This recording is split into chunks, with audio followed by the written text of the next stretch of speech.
Bonjour les amis, j'espère que vous allez bien. Bienvenue dans cette troisième vidéo de la playlist dédiée au gestionnaire de secrets HashiCorp Vault. Avant de commencer, je vous invite à vous abonner à la chaîne et à activer la petite cloche pour ne pas manquer les prochaines vidéos. Et surtout, n'hésitez pas à en parler autour de vous afin de connaître la chaîne au maximum, ça me ferait plaisir. Dans cette vidéo, on va mettre en place l'authentification OTP. Donc pour One Time Password, grâce au moteur de secret SSH du Volt et du module PAM de Linux, et cela par l'intermédiaire d'un agent que Volt nous met à disposition. Sans plus attendre, commençons notre implémentation. Donc voici le schéma qu'on va implémenter dans cette vidéo pour faire de la connexion OTP. Donc comment cela va fonctionner? On a un utilisateur, donc il va demander un OTP à Volt. Le Volt répond à l'utilisateur en générant un OTP. Cet utilisateur il va faire une authentification via une machine distante grâce à l'OTP qui a été généré par Volt. Le Volt, donc notre agent Volt SSH Helper, va vérifier l'OTP qui a été généré s'il est bon ou pas. Et cela en contactant directement le Volt, le serveur Volt, en lui demandant de valider l'OTP. Si Volt valide l'OTP, donc la directive qu'on avait ajoutée au niveau du module PAM renverra un OK. Donc un authentification success. D'accord? Ce qui permettra à l'utilisateur de se connecter à la machine cible. Donc maintenant, définissons le module PAM qu'on va utiliser au niveau de Linux. Donc PAM, c'est Pluggable Authentication Module. Donc c'est un système sur Linux permettant à des applications au service d'authentifier les utilisateurs d'une manière centralisée. Maintenant qu'on sait ce qu'on va implémenter, on va partir directement vers notre serveur Volt. Tout d'abord, on va commencer par ouvrir un terminal. Donc, terminal. Et la première chose à faire, c'est de démarrer Volt en mode développement. Donc, pour faire ça, on fait un sudo volt serveur-dev. Voilà. Je clique sur Entrée, donc je vais rentrer mon mot de passe. Donc là, le Volt a bien démarré. Donc, ce que je vais faire là, je vais copier le root token. Donc, je fais un copy. Je vais ouvrir un navigateur et m'authentifier à la console d'administration de Volt. Donc, le Volt répond au localhost sur le port 8200. Je colle mon token que je viens de copier dans token et je m'authentifie. Là, j'ai un message de warning parce que je me suis connecté avec le root token, ce qu'il ne faut pas faire en mode production, bien sûr. Maintenant, je vais ouvrir un nouvel onglet. Donc, ce que je vais faire, c'est de rajouter deux variables d'environnement afin que je puisse requêter le volt. Donc pour faire cela, donc la première variable d'environnement c'est volt underscore ADR. Donc là je vais mettre l'adresse de volt, donc http deux petits points double slash localhost deux petits points 8200 ok. Maintenant je vais rajouter une deuxième variable d'environnement, donc volt underscore token. Donc là du coup là je vais mettre le token que j'avais copié tout à l'heure.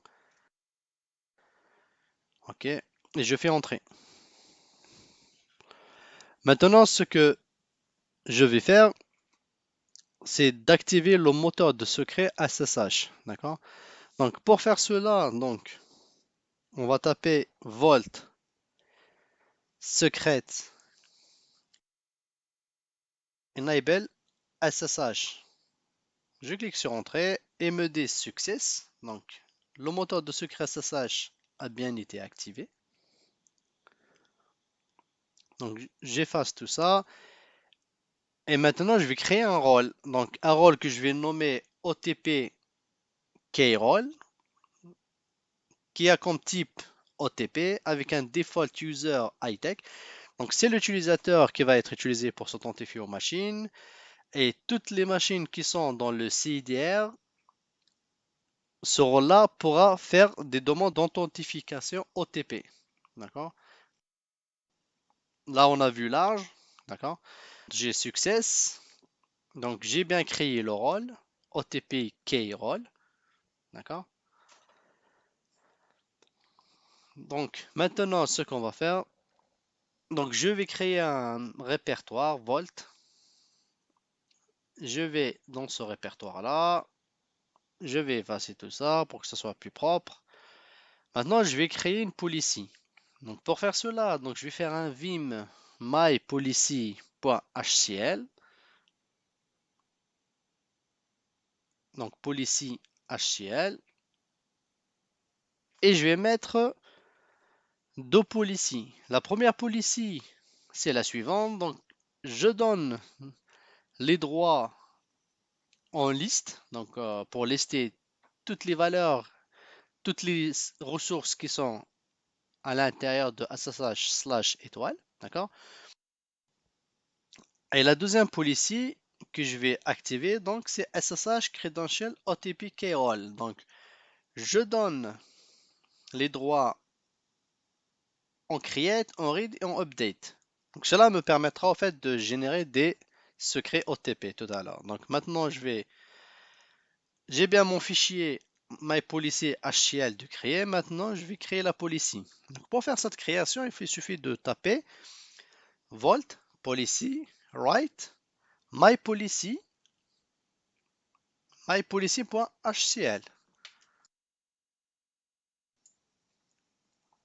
Donc HCL, j'appuie sur Entrée. Ma policy a bien été chargée. Donc on va aller faire une petite vérification directement dans l'interface Volt. Donc je mets à jour, je rafraîchis et j'ai bien la policy qui a été créée. MyPolicy avec les bonnes valeurs qui sont dedans. Cela étant fait, ce qu'on va faire maintenant,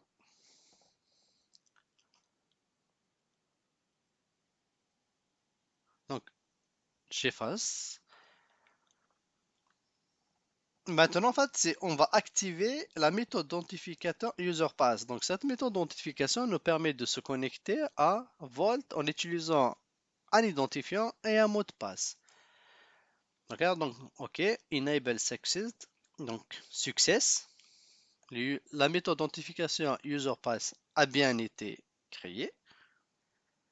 Maintenant, ce qu'on va faire, c'est qu'on va créer un utilisateur qu'on nommera high-tech avec le mot de passe password. Donc, on va faire ça avec un vault write authent/userpass user high-tech avec le mot de passe password égale password et on lui affecte la policy qu'on vient tout juste de créer. Donc cela en faisant policies égale mypolicy. mypolicy. Donc j'appuie sur Entrée. Ah, il y a une petite erreur. Et il me semble qu'au niveau du users, on a oublié un S. Ouais, un S. Ok. Donc si je retente, et il me dit voilà, success. Donc il vient bien de me créer l'utilisateur. Maintenant, ce qu'on va faire, c'est tester et voir à ce que on arrive à se connecter avec cet utilisateur-là directement à l'interface de Volt. Donc je vais me déconnecter. Donc je vais changer la méthode d'authentification en faisant username. Le username, je vais mettre high-tech et le mot de passe password. Et je fais sign in. Donc je fais sign in. Ok, donc j'arrive bien à m'authentifier avec l'utilisateur qu'on vient de créer et on a bien les droits d'accéder à la méthode d'authentification SSH Credential OPTK. Maintenant qu'on a fini la configuration du Volt, on va configurer notre machine distante. Donc pour faire de l'authentification OTP, donc je fais un clear. Maintenant ce qu'on va faire, c'est d'essayer de pinguer notre serveur distant pour voir s'il le répond ou pas. Donc l'adresse IP c'est 192.168.1.17. On voit bien que le serveur répond très bien. D'accord, ok. Maintenant on va essayer de se connecter à cette machine là via SSH. Donc je fais un SSH hightech donc l'adresse IP de ma machine 192.168.1.17. donc je fais un Y, un yes, encore yes. Donc il me demande le mot de passe. Donc je vais mettre le mot de passe et j'arrive bien à me connecter à ma machine distante. Donc si je fais, pour confirmer que je suis bien sur la machine distante, je fais un IPA et on voit bien que j'ai mon adresse IP. Donc mon adresse IP de ma machine distante. Donc je fais un clear. Maintenant, donc je suis sur mon répertoire local. Donc maintenant ce que je vais faire, je vais télécharger l'agent Volt qu'on devrait installer sur notre machine distante. Donc c'est le Volt SSH Helper, d'accord. Donc pour les distributions Linux AMD64. Donc c'est un zip. Ok, donc je viens de le télécharger. Maintenant ce que je vais faire, voilà, donc c'est ce fichier là. Maintenant donc je vais essayer de le dézipper. Donc pour faire ça, donc je fais un sudo nzip-q. Donc c'est le Volt SSH Helper zip. Et je spécifie le directory, donc dans user, local, bin. Donc je fais un entrée. Il me demande mon mot de passe. Le mot de passe sudo, ok, c'est bon. Donc maintenant, on va essayer de changer les droits de notre binaire en mettant les droits d'exécution. Donc le binaire c'est l'user, donc le répertoire user local bin volt -ssh helper. Entrée. Ok, non, il y a un souci au niveau du chemin, donc c'est pas ok, c'est pas user, c'est usr. Ok, donc il y a un e en trop. Ok, je fais entrer. Là c'est bon. Ok, donc on est bon. Donc je nettoie ma console de commande. Donc maintenant ce qu'on va faire, c'est de changer le propriétaire et le groupe de notre binaire. Donc je vais l'attribuer au root et groupe root. Donc user root et le groupe root. Donc dans mon binaire. Donc user local bin volt -ssh helper. Entrée. Ok. Donc là de ce côté là on est bon. Maintenant ce qu'on va faire, c'est de créer un répertoire de configuration de notre binaire, de notre agent Volt. Donc ça, donc le répertoire c'est le Volt, donc etc volt ssh helper.d. Donc je copie ce répertoire là pour y aller dedans. Ok, donc du coup il est vide. Maintenant je vais créer un fichier de configuration, donc dans mon agent. Donc cela, on crée un fichier qui s'appelle config.hcl.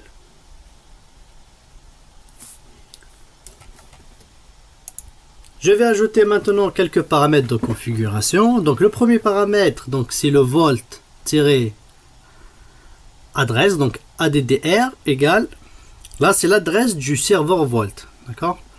Donc bon Volt, il est disponible sur http donc ma machine où mon Volt a été installé, donc son adresse IP sur le port 8080, d'accord. Donc je ferme mes guillemets. Donc pour le moment je sais que mon Volt répond sur le port 8200. Maintenant je vais mettre 8080 parce qu'après je vais installer un serveur Nginx. Après le deuxième paramètre que je vais rajouter, c'est le TLS skip verify. Donc ça en fait c'est pour échapper le HTTPS, d'accord. Et le troisième paramètre, donc c'est le SSH mount point. Donc c'est le point de montage du backend SSH dans le serveur Volt. Donc je mets SSH. Et le dernier paramètre que je vais rajouter, c'est le allowed roles. Donc c'est la liste des rôles Volt SSH. Et là on fait all pour être plus large. Donc j'enregistre. Ok, il y a un petit souci. Donc je copie toutes les valeurs pour ne pas tout réécrire. Donc je copie. Donc je quitte, je vais recréer parce que je l'ai créé avec un Vim. Donc je vais faire un sudo maintenant. Pour avoir les droits d'écriture, de créer des fichiers. Donc c'est sudo vim config.hcl.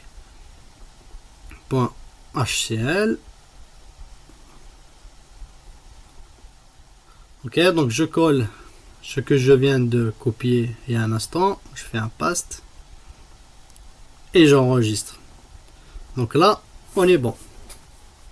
Ok, donc on a notre fichier config.hcl. Donc je nettoie ma console. Maintenant, ce qu'on va faire, on va juste faire un backup de notre module PAM SSHD au cas où on a des erreurs ou on voudrait faire un retour arrière. Donc là, on est bon, le backup a été fait. On va maintenant éditer le fichier SSHD. Donc je vais directement dans le répertoire etc pam.d.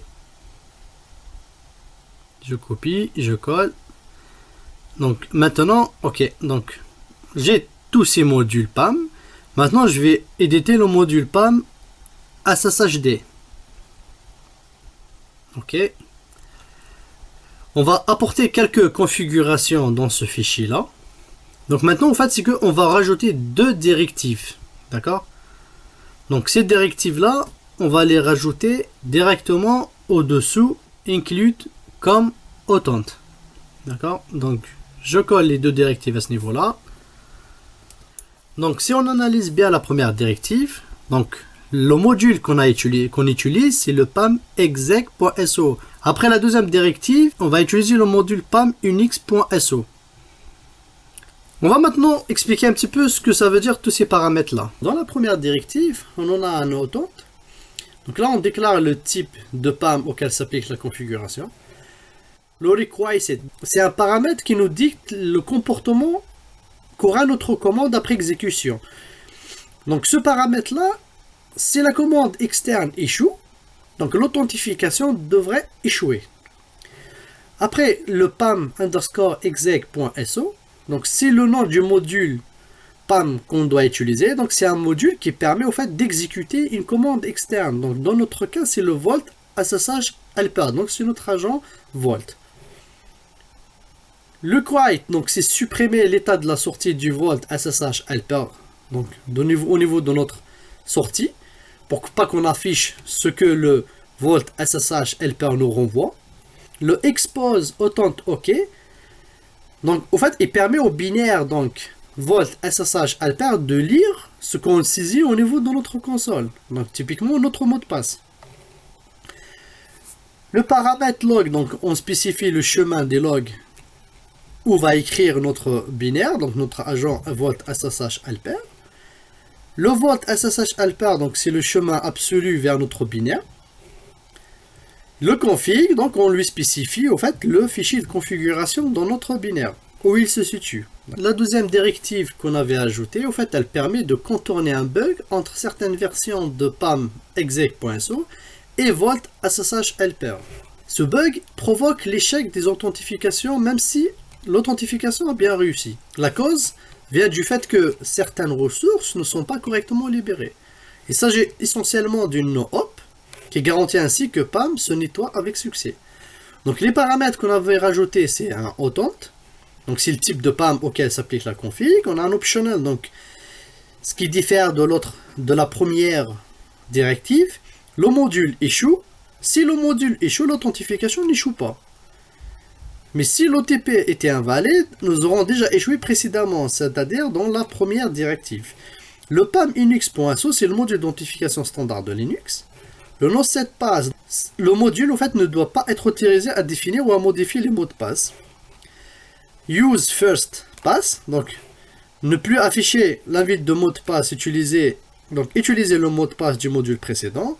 Un autre délai, en fait, ça nous permet d'éviter le délai induit avec la saisie d'un mot de passe erroné. Tout ça, c'est une documentation que vous trouverez au niveau de la documentation de Volt. Donc, j'enregistre mon fichier. et je le quitte. Donc je nettoie ma console. Donc la deuxième chose à faire, c'est pareil, je vais faire un backup dans mon fichier de configuration SSHD config. Ok, donc je fais juste un backup au cas où. Donc maintenant je vais aller dans le répertoire etc SSH. Ok, donc il y a une petite erreur. Donc je vais copier directement. Donc etc, donc cd, je colle mon répertoire. Ok, donc je vais éditer mon sshd underscore config. Donc c'est ok. Donc c'est vim sshd underscore config. Ok. Maintenant il y a trois paramètres qu'on va changer à ce niveau-là. Donc on a le challenge response authentication qu'on va basculer à yes. Le deuxième paramètre qu'on va décommenter, c'est le password authentication. Donc on va mettre un no. Donc là c'est bon.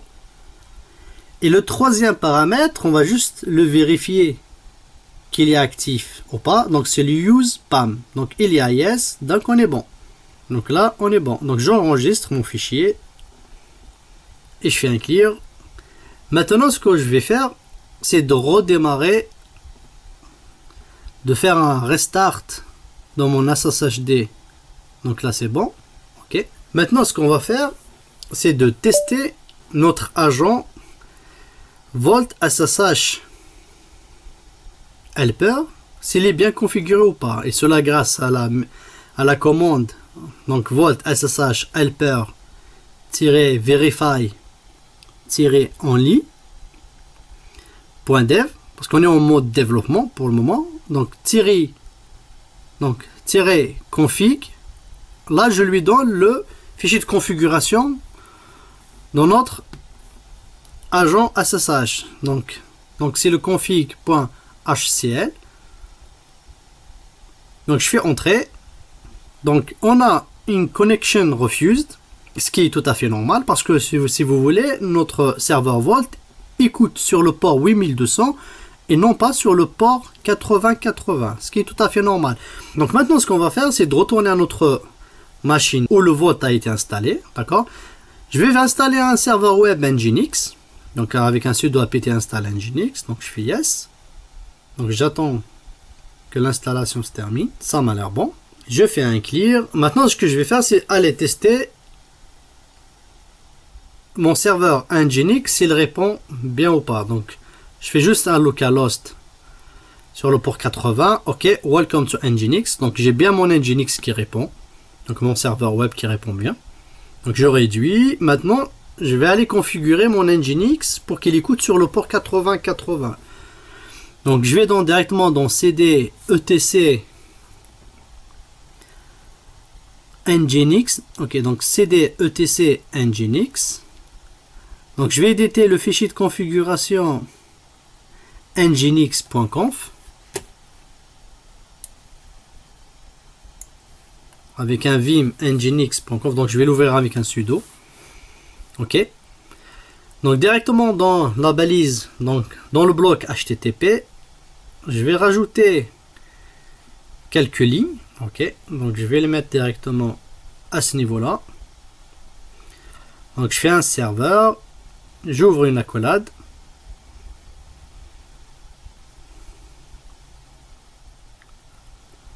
Donc je vais faire un listen 8080 point virgule location slash directement à la racine.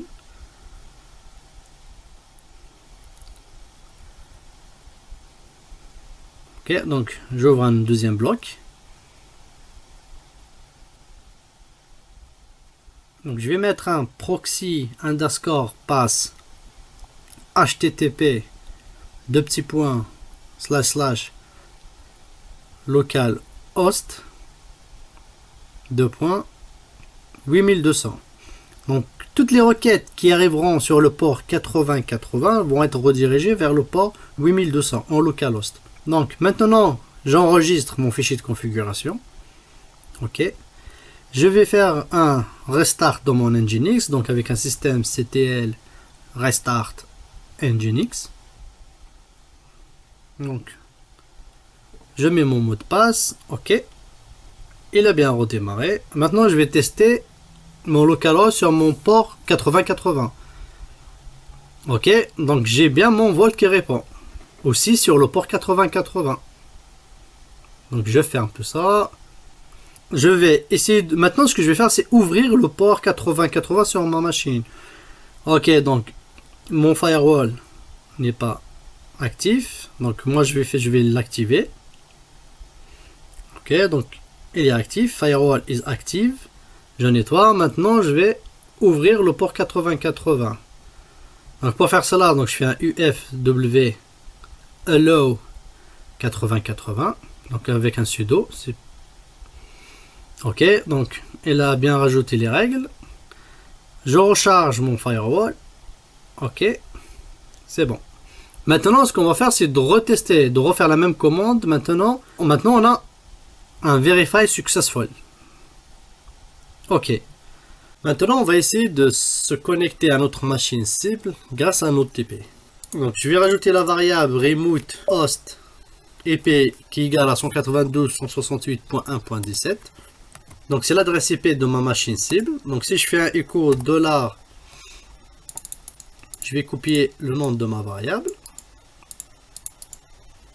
que je colle ici. Ok, donc ma variable a bien été citée. Maintenant, je vais récupérer un token Volt, donc pour mon utilisateur Nitec, que je vais mettre dans une variable qui s'appelle Nitec token. Donc cela grâce à la commande Volt login méthode. Donc je vais utiliser la méthode d'authentification userpass, username donc Nitec, password que je récupère au format JSON, que je vais parser avec l'outil JQ, et je récupère l'attribut de mon JSON.authent.clientToken. D'accord? Je fais entrer. Maintenant, je vais essayer de voir ce qui m'a récupéré comme valeur. Donc, si je fais un echo $Nitec, ok, donc j'ai bien récupéré mon token. Ce token, je vais le mettre directement, je vais l'affecter à ma variable Volt token, donc qui va être égal à $Nitec token. Je fais un entrée. Je vais vérifier que la valeur Volt token a bien été citée et qui est égale à la valeur que j'ai obtenue précédemment. Donc, ok. Donc je vois bien que ces deux valeurs se correspondent. Ok. Maintenant, ce que je vais faire, c'est de générer un OTP. Donc cela grâce à la commande VoltWrite SSH credential OTP keyrole en lui donnant IP égale l'adresse IP de ma machine cible. Je fais un entrée, donc il me génère un OTP. Donc cette valeur c'est l'OTP, key égale cette valeur là. D'accord? Et maintenant on va faire une tentative de connexion à notre machine cible. Donc cela grâce à la méthode SSH-O pubkey authentication égale no avec l'utilisateur Nitec et à mon adresse IP cible. Je fais entrer. Donc je vais copier cette valeur, donc mon OTP que je colle. Je fais entrer. Ok. Il ne veut pas l'accepter. À mon avis, je sais d'où vient le problème. Donc si je me connecte à ma machine cible. Donc ça c'est ma machine cible. Donc je vais directement dans le répertoire etc/pam.d. D'accord? Donc je vais éditer sudo vim mon module sshd. Ok. Donc ça, c'est mes deux directives que j'avais rajoutées. Donc le problème, en fait, vient au niveau de cette linéaire. Donc je vais mettre un dièse. Donc je vais la commenter. Je vais sauvegarder. Et je vais faire un restart dans mon module SSHD. Ok, donc ça m'a l'air bon. Maintenant, je vais revenir à ma machine. Ok, donc je vais refaire la manipulation. Donc je vais régénérer un nouveau OTP. Ok, donc l'OTP égale à cette valeur-là. Et je vais essayer de me reconnecter maintenant avec un SSH. Je fais entrer. Je colle. Voilà, on s'est bien connecté à notre machine cible grâce à l'OTP qui a été généré. Donc si je fais un ep espace A, je vois bien que je suis sur ma machine 192.168.1.17. Voilà, c'est tout pour cette vidéo. J'espère qu'elle vous a plu. Et dans tous les cas, n'hésitez pas à liker, à vous abonner, à partager la vidéo et surtout à laisser des commentaires. Je vous remercie et je vous dis à très bientôt pour une prochaine vidéo sur HashiCorp Vault.